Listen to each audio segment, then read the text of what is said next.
আসসালামু আলাইকুম। Hello viewers, আজকে আমি কেক তৈরি করছি। প্রথমে একটা ডিম আর স্বাদ মতো চিনি দিয়ে ভালো করে ব্যাটার করে নিতে হবে।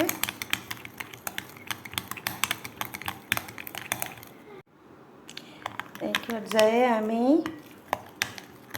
2 টেবিল চামচ সয়াবিন তেল, বেকিং পাউডার হাফ চামচ এবং ভ্যানিলা এসেন্স অ্যাড করলাম। এরপরে আমি 1 কাপ মতো আটা অল্প অল্প করে মিশিয়ে,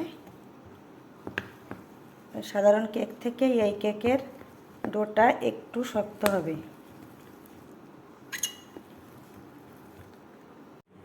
ডোটা এরকম হবে। এরপর হাতের সাহায্যে গোল গোল করে একই সাইজের করে নিতে হবে। দেখুন বন্ধুরা, শেপগুলো এরকমই হবে। এরপর আমরা ভাজতে চলে যাব।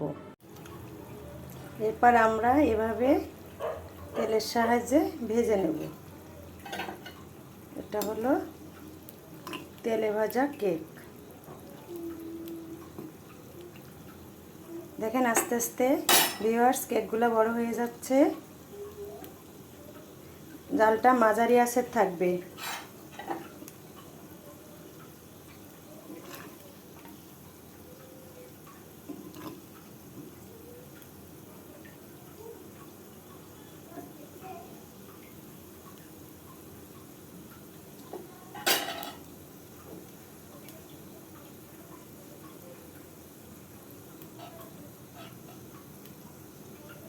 এ পর্যায়ে আমি কেকগুলো উল্টায় দিলাম।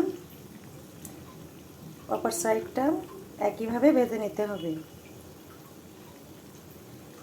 এই দেখুন ভিউয়ার্স, আমার তেলে ভাজা পিঠা বানানো শেষ। কেমন হয়েছে আপনারা কমেন্ট করুন।